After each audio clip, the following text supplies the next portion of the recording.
네, 소개받은 석영주입니다. 네, 그 뒤로는 또 안 계시죠? 네, 이쯤 서서 제가 해야 되겠네요. 사실 오늘 저는 신용카드에 대한 말씀을 나누고 싶은데, 사실은 우리 신년운동 하시는 분들이 신용카드에 어떤 개념 갖고 계신지, 또 어떻게 신용카드 생활을 하시는지 잘 모르기 때문에 어쩌면 제가 여러분들을 너무 안 좋게 평가하고 드리는 말씀이 될 수도 있고, 그래서 제가 그동안 만나왔던 평균적인 사람들의 신용카드 생활을 두고 제 생각을 좀 나누고자 합니다. 제가 15분에 전하는 것에 익숙치 않아서 읽을게요. 네. 에스겔 20장 7절에서 8절 말씀 한번 제가 읽으면, 또 그들에게 이르기를 너희는 눈을 뜨는 바 가증한 것을 각기 버리고 애굽의 우상들로 말미암아 스스로 더럽히지 말라. 나는 여호와 너희 하나님이라 하셨으나 그들이 내게 반역하여 내 말을 즐겨 듣지 아니하고 그들의 눈을 끄는 바 가증한 것을 각기 버리지 아니하며 애굽의 우상들을 떠나지 아니하므로 내가 말하기를 내가 애굽 땅에서 그들에게 나의 분노를 쏟으며 그들에게 진노를 이루리라 하였노라. 제가 여러분들한테 문제를 하나 낼 텐데요. 잘 들어보시고 여러분들의 답을 정해보시면 좋겠습니다. 잘 들리시나요? 뒤에도? 네. 자, 문제입니다. 다음 중 신년운동하는 사람들이 세상 사람들에게 듣기에 적당한 말은 무엇일까요? 1번, 비탄감을 말하는 그들도 신용카드를 쓰네. 2번, 그들은 신용카드를 안 쓰더라. 각자에게 답이 떠올랐을 거라고 보고요. 제가 여러분들과 그리고 그 외 다른 분들, 이 자리에 없는 분들께도 나누고 싶은 신용카드 이야기를 좀 시작을 하겠습니다. 신용카드가 무엇인가, 그걸 왜 쓰는가를 중심으로 신용카드의 정체를 좀 나름대로 제 생각을 밝혀볼 텐데, 저희가 신용카드를 주로 5가지 이유로 씁니다. 첫 번째, 편리하다. 두 번째, 돈이 없어도 있는 것처럼 보일 수 있다. 세 번째, 소득공제 세금 혜택을 볼 수 있다. 네 번째, 포인트 등 혜택이 많다. 다섯 번째, 신용관리하려면 써야 된다. 이런 5가지 이유를 댈 수 있을 것 같습니다. 이 각 5가지를 제가 다 반박을 한번 해볼 텐데요. 편리하다. 첫 번째, 편리하다. 현금을 안 가지고 다녀도 됩니다. 솔직히 신용카드가 사실 편리하긴 합니다. 그런데 우리는 편리를 조심해야 할 거라고 봅니다. 만몬이 우리한테 침투하는 대표적인 방법이 편리다라고 저는 생각을 하고 있습니다. 편리 때문에 수많은 기술들이 개발되었고, 그 기술은 우리를 불편으로부터 해방시킨 것으로 보이긴 하지만 사실은 물질에 대한 의존도가 상당히 높아졌고요.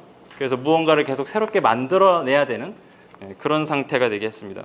물질 만능에 빠지게 하였고, 더 많은 돈을 가지고 싶어 하게 됩니다. 그래야 물질을 가질 수 있으니까. 대표적인 것이 이제 최신 휴대폰이 되겠는데요. 휴대폰은 우리의 시간을 빼앗고 있고 또 관심을 빼앗습니다.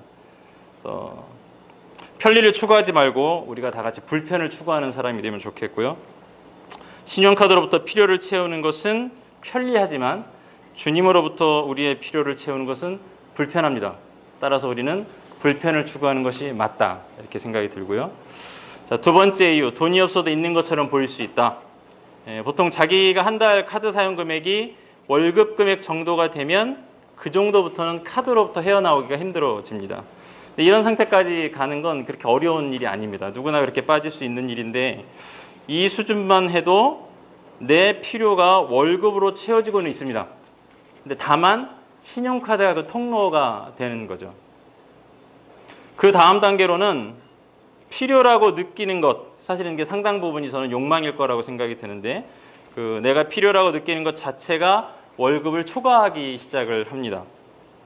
그때부터는 내가 필요라고 느껴지는 것을 채워주는 것은 주님께서 허락하신 소득이 아니고 내가 원하는 수단으로 내 필요를 채우게 되죠. 그래서 이제 우리가 이때 신용카드를 사용하게 되는데, 이때는 앞서 설명드린 예에서는 통로였는데요.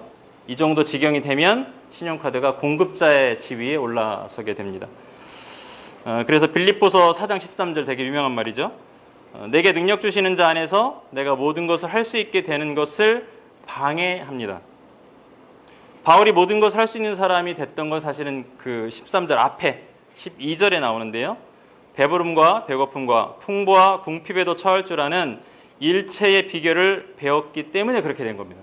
근데 그 바울은 이 비결을 어떻게 배웠는가? 또 그 앞절 11절에 나옵니다. 어떠한 형편이든지 자족하기를 배웠기 때문입니다. 자, 그런데 신용카드는 자족하는 것을 방해하고 풍부에도 궁핍에도 처할 줄 아는 일체의 비결을 배우는 것을 방해하죠. 자, 세 번째, 두 번째 제가 매듭을 안 졌네요. 그래서 결과적으로 우리가 능력 주시는 자 안에서 모든 것을 할 수 있게 되는 그것 자체를 방해하는 게 신용카드다 이렇게 생각이 듭니다. 세 번째, 소득공제 세금 혜택을 볼 수 있다. 좀 복잡한 이해가 될 수 있어서 간단하게 요약을 하면 신용카드 사용 금액을 통해서 300만 원까지 소득공제 혜택을 볼 수 있습니다. 그래서 혜택이라고 하면 다 유익한 걸로 생각해서 많이들 신용카드를 사용을 하시는데 이게 좀 우스운 얘기입니다. 만약에 총 급여가 3천만 원이라면 그 3천만 원 중 25%가 초과돼야 됩니다. 그래야 일단 혜택 범위에 들어가는데요. 그럼 이제 750만 원이 되죠. 예를 들어 1200만 원 정도로 사용한다고 하면 750을 초과하는 금액은 450만 원이 되는 겁니다. 이 450만 원 중에서 이것을 다 어떤 혜택을 주는 게 아니라 300만 원까지만 혜택을 줍니다. 그래서 우리가 여기서 이제 잘못 생각하면 300만 원까지는 뭔가 돌려받는 것으로 착각할 수 있는데 사실은 300만 원 중에 신용카드를 사용한 금액은 15%, 체크카드는 한 30% 정도를 소득 공제해 주는 겁니다. 자, 그러면 300만 원 중에 15%라고 하거나 30%라고 하면 45만 원 혹은 90만 원이니까 꽤 큰 돈이라고 생각할 수 있는데 사실은 이걸 또한 돌려드리는 게 아니고 이 45만 원이나 90만 원에 해당하는 세금을 안 넣을 수 있도록 해주거나 거기에 해당한 세금을 돌려주는 겁니다. 그럼 계산해 보면 보통 여기 모인 분들의 세율은 실효세율이 한 10% 정도 되실 거예요. 그럼 우리가 많이 돌려받아봤자 4만 5천 원, 9만 원. 그래서 우린 이걸 돌려받으려고 1,000만 원 이상을 지출을 해야 되는 말도 안 되는 제도가 신용카드 소득공제 혜택인 거죠. 따라서 이거 줄인다고 해서 아우성치고 줄이면 안 된다고 말하면 안 되는 거죠. 오히려 신용카드에 대한 매력도를 떨어뜨려야 신용에 맞게 돈 관리할 수 있는 거기 때문에 이런 혜택은 줄어드는 게 맞다고 봅니다. 네 번째, 포인트 등 혜택이 많다. 이제 잘 생각해야 되겠죠. 여기서 말하는 혜택이 혜택인지 미끼인지 잘 봐야 될 것 같습니다. 하나님이 주시는 복은 접어두고 세상이 주는 복에서만 따져보더라도 만약에 신용카드가 혜택이라면 신용카드 많이 사용해서 포인트를 잔뜩 받은 사람은 복을 많이 받았을까요? 거꾸로죠. 신용카드 혜택을 무리하지 않게 적절히 잘 활용하고 있는 사람도 있기는 합니다. 이 중에도 있을 수 있어요. 하지만 어쨌든 그분은 사탄의 미끼를 사용하고 계신 거죠. 자, 다섯 번째, 신용관리를 하려면 어쩔 수 없이 사용해야 되지 않는가? 신용이란 무엇인가를 좀 생각해 볼 필요가 있습니다. 어디에 쓰는 것이기에 온 국민이 신용관리에 힘쓰는 걸까요? 지금 사회를 신용사회라고 부르는데 저는 이 말은 속임수라고 생각합니다. 빌리는 사회, 그리고 빚 사회라고 해야 되겠죠. 신용카드도 그걸 우리 손에 쥐어준 존재들이 뭐라고 이름을 붙였든지 간에 우리는 신용카드가 아니라 빚카드라고 불러야 맞다 생각이 듭니다. 신용점수를 어디에 쓰냐면요. 돈을 빌릴 때만 쓰는 뭐가 있습니다. 따라서 신용점수를 관리한다는 것은 빌릴 준비를 한다는 것이고 그래서 우리는 사랑의 빚 위에는 지지 말아야 할 사람이니까 그러므로 우리는 신용관리를 하지 않는 것이 우리한테 어울리다 이런 생각이 듭니다. 또 우리에게는 빌릴 준비를 하는 게 아니라 빌리지 않고 살 준비를 하는 것이 진짜 우리에게 어울린 신용관리 아닌가 이렇게 생각이 드는 거죠. 자, 신용카드가 주는 문제를 좀 정리를 세 가지로 해봤는데요. 첫 번째, 빚에 대한 경각심을 무너뜨립니다. 일상생활 속에 빚이 침투하고 우리 희년운동하는 사람들에게도 마찬가지라고 보여집니다. 두 번째, 적당히 사용하면 괜찮다라는 말, 이 말은 뱀이 한 말이다 생각됩니다. 신용카드는 먹음직도 하고 보암직도 하고 지혜롭게 할 만큼 탐스럽기도 하지요. 통신비, 교통비, 식비 등 이런 필수 불가결한 주요 지출을 신용카드로 하다 보면 신용카드 없이는 못 살겠다라는 생각이 듭니다. 신용카드 덕분에 생활이 가능하다고 생각하기에 신용카드에 권능이 있는 것처럼 우리가 착각에 빠지게 됩니다. 세 번째, 신용카드가 주는 문제 세 번째, 의존성이 생기고 그 의존성이 신격화를 만들어냅니다. 즉 이제 신용카드를 신용의 사용을 우상화하는 거죠. 필요를 채우는 것이 재물이기 때문에 재물이 신격화가 되고요. 과거, 즉 이제 금융자본주의 이전에는 만들어낸 생산물, 일에서 얻은 것에 의존해서 살았는데 그때는 그나마 하나님께서 우리에게 일을 하게 하시고 수확을 베푸신 것임을 어렵지 않게 우리가 알 수가 있었습니다. 그런데 신용사회가 되면서 필요를 채우는 것이 노동과 수확이 아니라 신용이 되어버리는 상태가 되었죠. 마태복음 24장 38에서 39절을 보면 이런 말씀이 있습니다. 홍수 전에 노아가 방주에 들어가던 날까지 사람들이 먹고 마시고 장가들고 시집가고 있으면서 홍수가 나서 그들을 다 멸하기까지 깨닫지 못하였으니 인자의 임함도 이와 같으리라. 노아 시대 사람들이 이 말씀에 보면 뭔가 죄를 지었다고 써 있지 않고요. 그냥 먹고 마시고 시집가고 장가 들었는데 하나님께서 쓸어버리신 거예요. 우리가 먹고 마시고 시집가고 장가 가는 데에 하나님 나라를 위해서가 아니라 거기에만 집중을 하던가 혹은 또 그런 일을 함에 있어서 신용카드를 사용한다면 하나님께서 한탄하시지 않으실까? 우리 희년운동하는 사람들이 금송아지를 들고 희년을 할 수 없는 것 아닌가? 이런 질문도 좀 드려봅니다. 정리해보면 신용카드는 의존하게 만들고 신격화되어서 결국 우상이 되는 것이고요. 그래서 여기에 대해서 제가 이제 나름대로 제안을 좀 드리면 신용카드 없애는 노력을 우리가 좀 해보자라는 말씀입니다. 첫 번째, 최소한의 것으로 살아가 봤으면 좋겠습니다. 주님이 공급하시는 필요를 상한에서 찾지 말고 하한선에서 찾아보시면 좋겠습니다. 그래서 우리가 물질이나 시간을 쓸 때 이 5가지 질문 해가면서 쓰시면 도움이 될 거라고 보는데요. 꼭, 당장, 행복, 사명, 은혜. 첫 번째 꼭은 이 시간과 돈을 꼭 여기에 써야 하는가?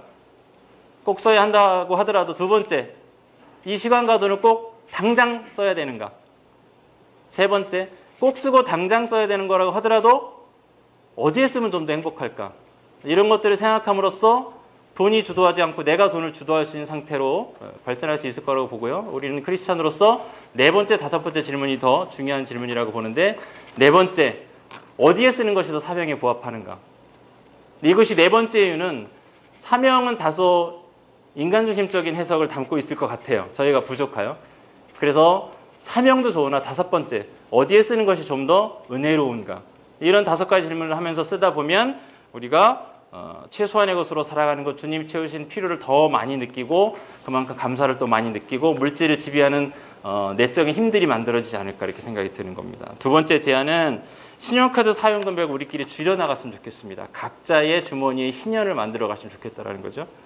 두 부류가 있습니다. 첫 번째는 신용카드 결제 금액을 다음 달 소득으로 낼 수 있는 분. 두 번째 경우는 더 이상 카드 돌려막기를 해도 연체를 피할 수가 없는 분. 자, 거기서 첫 번째 분은 어떤 상태인 거냐면 먼저 쓰고 나중에 갚는 구조로 계시는 거죠.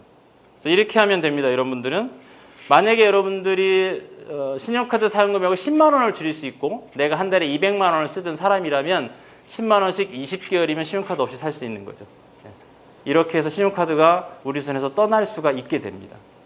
그리고 두 번째, 돌려막기를 해도 안 될 만한 분들은 우리가 그동안 2년 동안 열심히 노력해서 양성해 놓은 희년재무 상담사가 있습니다. 그분들을 만나주시면 됩니다.